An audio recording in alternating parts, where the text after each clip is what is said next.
আজকে মানে হঠাৎ করেই ভাবলাম একটা ছোট ব্লগ করি, কারণ এরকম আমাদের মেয়েদের সাথে সবারই হয়, যাই না আমার সাথে একটু বেশি হয়। তো সেটা কোনোদিনই মানে আমার হাজব্যান্ড জানতে পারেনি। নিশ্চয়ই ও ব্লগটা দেখবে, তো দেখলে পরে ও এবার থেকে সতর্ক হয়ে যাবে আশা করি, আবার নাও হতে পারে। যাই হোক, তো দেখো একটা জিনিস দেখাই। সকালবেলা উঠে জামা কাপড় কাচবো বলে জামা কাপড় নিয়েছি, তো প্যান্টও নিয়েছি। তো প্যান্টের মধ্যে একটা জিনিস আছে, তাও দেখাই। তো দেখো, সব মেয়েরাই তো আমরা পকেট চেক করি,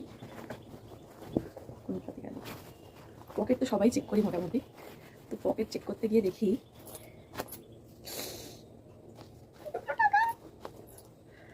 দেখো কতগুলো টাকা পেয়েছি।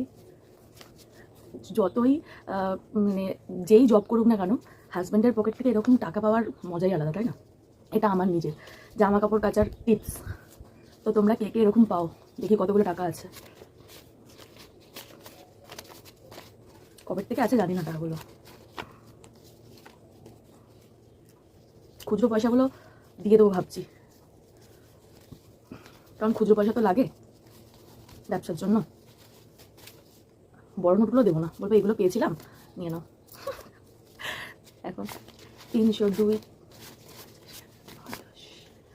410, আর এদিকে 3 টাকা।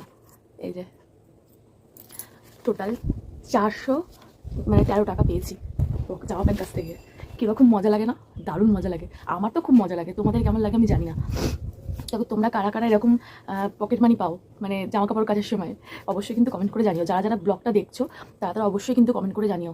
এটা একটা মজার ব্যাপার আমাদের মানে মেয়েদের জন্য, তাই না? বউদের জন্য বিশেষ করে। তো ভালো লাগলে প্লিজ একটা লাইক করে দিও, আর অবশ্যই কমেন্ট করে জানিও যে কেমন লাগলো ভিডিওটা, আর কারা কারা পাও পকেট মানি। টাটা।